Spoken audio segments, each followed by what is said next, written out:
Sunday की शुरुआत हुई कुछ इस तरह, फ्रेंच फ्राइज़ बने ब्रेकफास्ट पे और मैं रही थोड़ी रिलैक्स, क्योंकि हर रोज़ ना बच्चों का खाना सोच सोच के सर दर्द हो जाता है।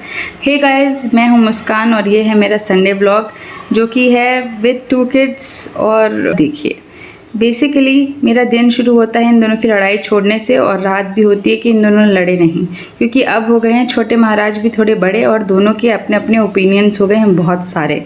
तो जैसे ही इन लोगों को मौका मिलता है, छोटे वाले को वही चाहिए जो बड़े भैया के हाथ में रहता है और बड़े भैया को वही खाना है जो मम्मी के हाथ में रहता है। तो ये कॉफ़ी बाइट भी मैंने अकेले नहीं देखी, आइसक्रीम हमने शेयर करके खाई। फिर इन लोगों को बहुत गर्मी थी तो 11 से पहले नहला दिया जाता है क्योंकि बहुत बहुत धूप हो चुकी है। उसके बाद मैं लग गई थी लंच प्रेप के लिए। लंच बड़ा सिंपल रखा था, दाल चावल नहीं था, आज था हमने बस चटनियाँ बनानी थी और उसके साथ खाना था हमें फ़िश फ्राई।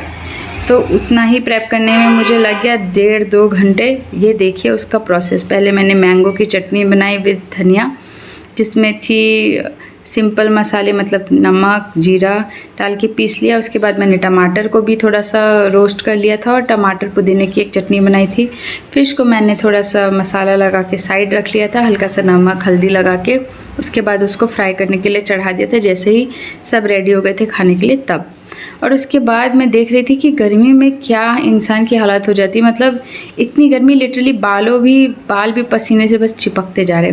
और इस नन्हे महाराज को फिर हमने सुला दिया था और ये वाले यहाँ पे लटकना चालू और बंद उनका चलते रहता है पूरे दिन, क्योंकि अभी उनको प्रैक्टिस करने में बड़ा मज़ा आता है। फिर जैसे ही लंच फिनिश हुआ, इन लोगों की बारी आ गई कि अब हम पियानो बजाएंगे। तो पियानो मैंने थोड़ा हॉल में रख दिया ताकि हम लोग रोज़ थोड़ा प्रैक्टिस कर सके और ये लोग थोड़ा और कम स्क्रीन में, क्योंकि मैंने डिसाइड किया कि हम स्क्रीन टाइम नहीं देंगे, मतलब एकदम लिमिटेड करके रखना है। उसके बाद जब वो महाराज उठे हमारे छोटे वाले, उसके बाद उन्होंने खाना खाया, वो भी 2 सेकंड का ही खाना था। आजकल उनको टीथिंग हो रहा है तो उनको ज़्यादा खाने में मज़ा नहीं आता है, उनको क्रंची चीज़ें चाहिए या फिर घर के जितने भी जो चीज़ें होती है जो नहीं खानी है वो सब वो पकड़ के बैठ जाते हैं। फिर चले गए थे पापा और बेटा मैच देखने, टूर्नामेंट, और मैं यहाँ थी कूलर से पानी निकाल के कूलर में दूसरे से पानी फिर से भर रही थी, क्योंकि ये रोज़ करना पड़ता है वरना कूलर से बड़ी अजीब सी स्मेल आने लगती है। और ये फिनिश होते साथ फिर मैं बैठ गई थी कूलर के सामने, देखिए क्या करते हुए।